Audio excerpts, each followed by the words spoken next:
ये है David Goggins, जिनको वर्ल्ड के टफेस्ट और स्ट्रॉन्गेस्ट मैन में गिना जाता है, जो कि नेवी सील से रिटायर्ड है।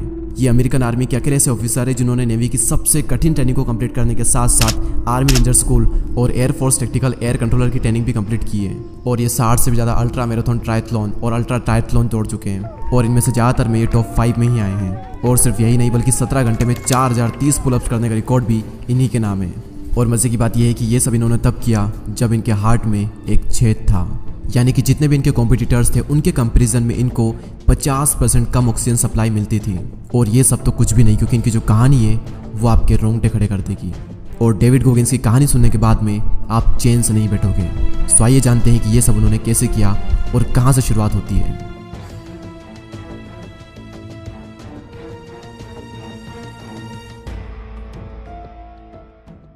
डेविड बताते हैं कि उनकी जो लाइफ है वो किसी डरावने सपने से कम नहीं है। उनका जन्म एक अमीर परिवार में तो हुआ था, लेकिन उनके जो फादर थे वो एल्कोहलिक थे और बहुत ही ज़्यादा एब्यूसिव थे, और इसी के साथ वो प्रोस्टिट्यूट जैसे गलत धंधे में लगे हुए थे। उनके फादर उनकी माँ को मेंटली और फिजिकली बहुत टॉर्चर करते थे। उनके फादर उन्हें बेल्ट से मारते थे, और कुछ टाइम बाद उनकी माँ से ये सब सहा नहीं गया और उनकी माँ ने उनको छोड़ दिया। और इतना ज़्यादा टॉक्सिक स्ट्रेस इतनी कम एज के बच्चे के ब्रेन को उतना ही डैमेज करता है जितना कि पोलियो या फिर दूसरी कोई सी ब्रेन की बीमारी हो। और ये चीज़ बच्चों की लैंग्वेज और मेमोरी को लिमिट कर देता है, जिससे कि बच्चों को कुछ भी याद रख पाना मुश्किल हो जाता है। और डेविड के साथ में भी ऐसा ही हुआ। दूसरे बच्चों के कंपैरिजन में इनका जो इंटेलेक्चुअल लेवल था वो बहुत ही कम था। उनको लाइफ के हर स्टेज पर रेसिज्म फेस करना पड़ा। उस टाइम पर डेविड ऐसी लाइफ जी रहे थे जो कि ज़्यादातर लोग जीते हैं, अपने डरों से भागना, अपने कंफर्ट जोन में रहना। और यहाँ तक तो फिर भी ठीक है, लेकिन 19 साल से 23 साल के बीच में इनकी लाइफ में एक बहुत ही बुरी चीज़ हुई। इन 4 सालों में उनका वेट 79 kg से बढ़कर 136 kg हो चुका था। जब वे 23 साल के थे तब वे एक पेस्ट कंट्रोल कंपनी में काम करते थे, जहाँ पर उनका काम था रेस्टोरेंट में जा करके और लोगों के घरों में जा करके कीड़ों और कॉकरोचेस को मारना। उस वक्त डेविड एक बिना पर्पस की लाइफ जी रहे थे, और इतनी सारी प्रॉब्लम फेस करने के बाद में उनकी जो मेंटेलिटी थी वो बहुत ही बुरी हो चुकी थी। फिर एक दिन डेविड अपने काम से घर आकर के टीवी देख रहे थे, तभी टीवी पर एक शो चल रहा था, और वहाँ पर वो सुनते हैं कि नेवी सील वर्ल्ड की सबसे टफेस्ट आर्मी ट्रेनिंग होती है, जहाँ पर आर्मी के सोल्जर्स एक भारी भरकम बोट को उठा करके भाग रहे होते हैं। वो बहुत मेहनत करते हैं, अपनी पूरी जान लगा देते हैं, और उनकी ट्रेनिंग को देख करके डेविड बहुत ज़्यादा एक्साइटेड हो जाते हैं। और फिर उनके अंदर से एक आवाज़ आती है कि ये चीज़ मुझे भी करना है। और फिर क्या, डेविड नेवी में ज्वाइन होने के लिए कॉल करना स्टार्ट कर देते हैं। लेकिन जैसे ही वो अपना वेट बताते हैं 136 kg, तुरंत उनका कॉल वहाँ से काट दिया जाता था। उन्होंने बहुत ट्राई किया, लेकिन फाइनली एक रिक्रूट्स ने उन्हें हाँ कर दी। लेकिन वो वहाँ पर एक शर्त रख देते हैं। उनकी शर्त ये थी कि नेवी में तुम्हारी हाइट के अकॉर्डिंग जो वेट लिमिट है वो है 75 kg, यानी कि तुम्हें अपना वेट 50 किलो कम करना होगा, वो भी बस 3 महीनों में। जस्ट इमेजिन 50 किलो वेट कम करना है 3 महीनों में, कितना डिफिकल्ट टास्क है। लेकिन डेविड को किसी भी हालत में ये चीज़ करनी थी, और उन्होंने तुरंत ही हाँ कह दी। उसके बाद जब भी वो नहाने जाते तो अपने आप को देखते और खुद के बारे में सच बोलते कि सच चाहे कितना ही कड़वा क्यों ना हो, कितना ही दर्दनाक क्यों ना हो, मुझे नेवी में जाना है। एक दिन वो एक रेस्टोरेंट में कीड़े मार रहे होते हैं, तभी वो मशीन को फेंक देते हैं और अपने आप से कहते हैं अब मैं ये जॉब नहीं करूँगा। वो मशीन को वहीं पर रख देते हैं और जूते पहनकर भागना शुरू कर देते हैं। लेकिन सिर्फ 400 मीटर दौड़ने के बाद में उनकी सांसें फूल जाती है और वो वहीं पर गिर जाते हैं। फिर वो हाँफते हाँफते थके हारे अपने घर पर जाते हैं, और उसके बाद उन्हें खुद पर शर्म आती है। और तभी वो अपने फेवरेट बॉक्सर रॉक की सीढ़ी लगाकर उसका फेवरेट पार्ट देखने लगते हैं, जहाँ पर रॉक का अपोनेंट उसे बहुत बुरी तरीके से मारता है।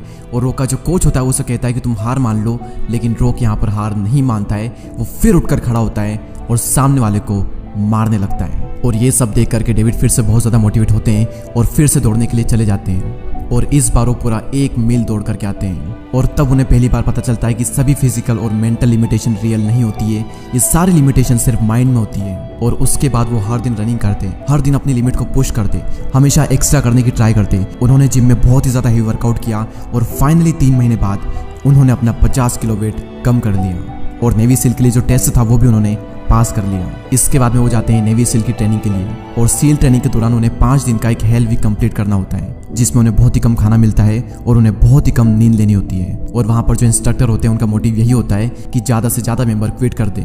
इंस्ट्रक्टर उनसे ये कहते हैं तुम ये ट्रेनिंग कंप्लीट कर ही नहीं सकते, तुम इसके लिए बने ही नहीं हो। और डेविड को ये बात बिल्कुल भी पसंद नहीं आती है, वो उनसे नफरत करने लगता है। उस हेल वीक में डेविड की टीम के सामने कई सारे चैलेंजेस आते हैं, उनकी टीम डीमोटिवेट होने लगती है। लेकिन उसके बाद डेविड उनकी टीम से कहते हैं कि ये जो इंस्ट्रक्टर है ये चाहते हैं कि हम सब क्विट कर दें, हम सब यहाँ पर दर्द से तड़प रहे हैं, और वो वहाँ पर आराम से बैठ करके कॉफी पी रहे हैं। उन्हें हमें दर्द में देख करके मजा आ रहा है, लेकिन उन सबको हमें ये बताना है कि इस दर्द से हमें बिल्कुल भी फर्क नहीं पड़ रहा है। हम सबको कुछ ऐसा करना है जो कि वो सोच भी ना सके।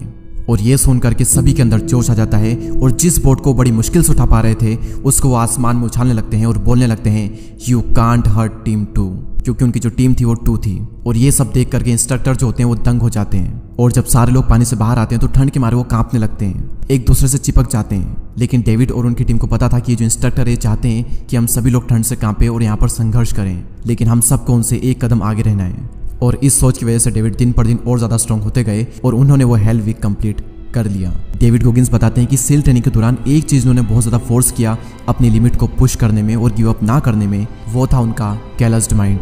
कैलस्ड माइंड यानी कि कठोर दिमाग। जिस तरीके से एक्सट्रीम ट्रेनिंग करने के बाद में हाथ की जो सॉफ्ट स्किन होती है वो कठोर होने लगती है, उसी तरीके से जब आप बहुत ज्यादा दर्द और बहुत ज्यादा हार्डशिप से गुजरते हो, गिव अप नहीं करते हो, तो आपको जो माइंड है वो भी कठोर होने लगता है और उसके बाद में आपके माइंड को दर्द और डिस्कम्फर्ट में मजा आने लगता है। जब भी आप किसी भी टास्क को कंप्लीट करने के लिए मुश्किलों का सामना करते हो तब आपको पेन होता है, लेकिन अगर आप गिव अप नहीं करते हो तो आपका सिंपैथिक नर्वस सिस्टम एक्टिव हो जाता है, जो कि आपके हार्मोनल फ्लो को इंक्रीज कर देता है, जो कि हेल्प करता है आपकी लिमिट्स को पुश करने में। पर ये सिस्टम आपके तब तक काम नहीं आ सकता जब तक कि आप नेगेटिव सोचते हो। आपने अपनी लाइफ में कई बार नोटिस किया होगा कि बेड पर से उठने में आपको बहुत प्रॉब्लम होती है, लेकिन जब आप एक बार उठ जाते हैं उसके बाद में आपके अंदर एकदम से एनर्जी आ जाती है। इसीलिए जब भी आप कुछ करें, एग्जांपल के लिए अगर आप पढ़ाई करने के लिए बैठते हो तो बीच में आपका जो मन है वो करेगा कि यार बस गिव अप करते हैं, बहुत हो गई पढ़ाई, तो उस वक्त आपको गिव अप नहीं करना है। उस वक्त अगर आप गिव अप नहीं करते हो तो आपको जो सिंपैथिक नर्वस सिस्टम है वो एक्टिव हो जाएगा और थोड़ी ही देर के बाद में आपके अंदर एनर्जी की सेकंड वेव आ जाएगी और आप पूरे फोकस के साथ में देर तक पढ़ पाओगे। सील ट्रेनिंग कंप्लीट करने के बाद में डेविड डिसाइड करते हैं कि वो वर्ल्ड की one of the toughest race Badwater दौड़ेंगे, क्योंकि उनको खुद को चैलेंज करने में बहुत ही मजा आता था। और इसी के साथ साथ वो रेड फ्लैग मिशन में शहीद हुए जवानों के लिए प्रेशराइज भी करना चाहते थे, लेकिन बैड वाटर रेस में हिस्सा लेने के लिए पहले उन्हें 100 मील की रेस कंप्लीट करना था और उससे पहले वो 24 घंटे में 100 मील कभी भी नहीं दौड़े थे। इनफैक्ट पूरी रेस में वो अकेले ऐसे इंसान थे जो इतने भारी थे, क्योंकि जितने भी रनर्स होते हैं वो बहुत ज्यादा पतले होते हैं, लेकिन ये इतने पतले नहीं थे। 100 माइल की रेस में 70 माइल आते आते उनकी हालत बहुत ही ज्यादा खराब हो जाती है। वो बुरी तरीके से पसीने में भीग जाते हैं, उनकी पेशाब से खून निकलने लगता है, उनके नाखून छिल जाते हैं, पैर छिल जाते हैं और फिर वो वहीं पर बीच में बैठ जाते हैं। और यहाँ पर डेविड को लगता है कि वो अपना 100% दे चुके हैं, अब वो एक कदम भी नहीं चल सकते हैं। लेकिन कुछ ही देर बाद वो हिम्मत करते हैं, अपनी लिमिट को पुश करते हैं, क्योंकि पेन और डिस्कम्फर्ट की उन्हें आदत हो चुकी है और उनके माइंड को पेन और डिस्कम्फर्ट बहुत पसंद है। वो हिम्मत करके अपनी लिमिट को पुश करते हैं, फिर से दौड़ना स्टार्ट करते हैं और इस बार वो रेस को कंप्लीट भी कर लेते हैं। और यहाँ पर डेविड बताते हैं कि जब भी आपको ये लगता है कि आप अपना 100% दे चुके हो, यानी कि आपने अभी अपना सिर्फ 40% ही दिया है, अभी आपका 60% आना और बाकी है। और डेविड गोगिंस बताते हैं कि लाइफ की हर रेस में, हर ट्रेनिंग में मैं ये फेस कर चुका हूँ। अगर आप अपनी लिमिट को थोड़ा पुश करते हो तो अगले दिन आप उससे भी बड़ा पेन झेल सकते हो। अगर आज आप टूटे हुए नाखून से और किसे हुए पैरों से दौड़ सकते हो तो कल आप टूटे हुए पैर से भी दौड़ सकते हो।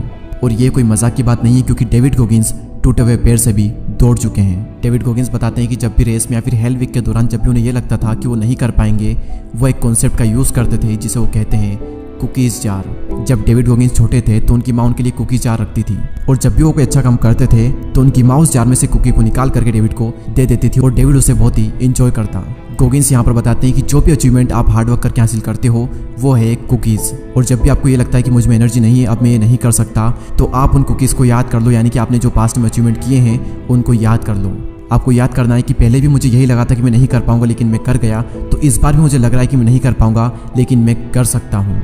आपको उन कुकीज़ को देख करके, यानी अपने पास्ट के अचीवमेंट को देख करके खुश नहीं होना है, बल्कि अपने पास्ट के जो अचीवमेंट्स है उनको प्रेजेंट में यूज़ करना है, खुद को फ्यूल करने के लिए, खुद को एनर्जी देने के लिए। जब डेविड गोगिंस ने अपना 50 किलो वजन कम किया था तब उन्होंने फर्स्ट वीक में 5 से 6 किलो वेट कम किया था, तो वो उनके लिए कुकी था और वो उसको याद करके बार बार ये सोचते कि अगर मैंने पहले वीक में 5 से 6 किलो वजन कम कर लिया है तो मैं दूसरे वीक में भी कर सकता हूँ। और इसी तरीके से उन्होंने हर वीक अपना वजन कम किया और फाइनली 50 किलो वजन भी उन्होंने कम कर लिया था। दोस्तों, डेविड गोगिंस की जो कहानी है वो बहुत ज़्यादा संघर्षों से भरी हुई है। मैंने तो आपको बहुत ही शॉर्ट में बताई है, इसके अलावा भी उनकी लाइफ में बहुत कुछ हुआ। अगर आप उनकी लाइफ से रिलेटेड और भी कई सारी चीज़ जानना चाहते हो, मोटिवेट होना चाहते हो, तो आप उनकी बायोग्राफी कांट हर्ट मी पढ़ सकते हो। अगर आप ये बुक पढ़ना चाहते हो तो डिस्क्रिप्शन में आपको लिंक मिल जाएगी, वहाँ से जाकर के आप परचेस कर सकते हैं। एंड आई होप आपने इस वीडियो से बहुत कुछ सीखा होगा। ऐसे ही और वीडियोस को देखने के लिए हमारे चैनल को सब्सक्राइब करके बेल आइकन को प्रेस करें। मैं आपसे मिलूंगा अगले वीडियो में, तब तक के लिए जय हिंद, जय भारत।